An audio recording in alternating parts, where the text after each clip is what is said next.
পাচারের আগে ৯৯,০০০ টাকার জাল নোট সহ এক মহিলাকে গ্রেপ্তার করল গোয়ালপুকুর থানার পাঞ্জিপাড়া ফাঁড়ির পুলিশ। পুলিশ সূত্রে জানা গিয়েছে, বৃহস্পতিবার বিকেলে রায়গঞ্জ থেকে শিলিগুড়ির দিকে একটি বাস যাচ্ছিল। এরপর গোয়ালপুকুর থানার পাঞ্জিপাড়া ফাঁড়ির পুলিশ গোপন সূত্রে খবর পেয়ে ওই বাস থেকে এক মহিলাকে আটক করে। পুলিশ ওই মহিলার তল্লাশি চালালে দুটি ৫০০ টাকার নোটের বান্ডিল উদ্ধার হয়। ওই দুটি বান্ডিলে মোট ৯৯,০০০ টাকার জাল নোট ছিল। শুক্রবার পুলিশ অভিযুক্ত মহিলাকে ১৪ দিনের পুলিশ রিমান্ড চেয়ে ইসলামপুর মহকুমা আদালতে পাঠিয়েছে। ঘটনার তদন্ত শুরু করেছে গোয়ালপুকুর থানার পাঞ্জিপাড়া ফাঁড়ির পুলিশ।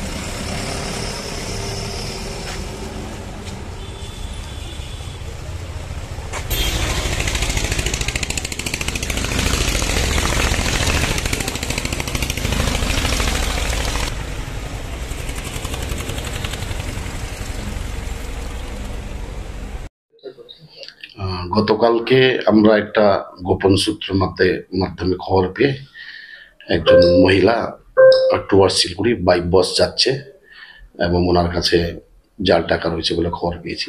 তারপরে আমরা তদারকি এই সোর্স ইনফরমেশনকে কাজে লাগিয়ে আমরা পাঞ্জিপাড়া বাস স্ট্যান্ড থেকে একজন মহিলাকে ৯০,০০০ জাল টাকা সহ ৫০০ টাকার নোট সবটাই আমরা ওনাকে অ্যাপ্রিহেন্ড করেছি। 99,000।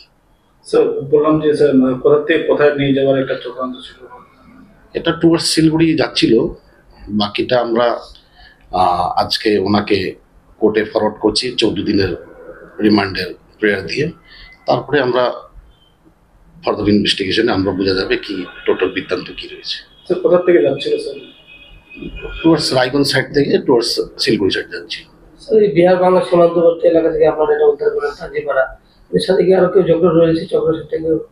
সেটা তদন্ত চলবে, তদন্ত করার পরই এটা বলতে হবে। ওই মহিলার নাম স্যার জানা গেছে স্যার?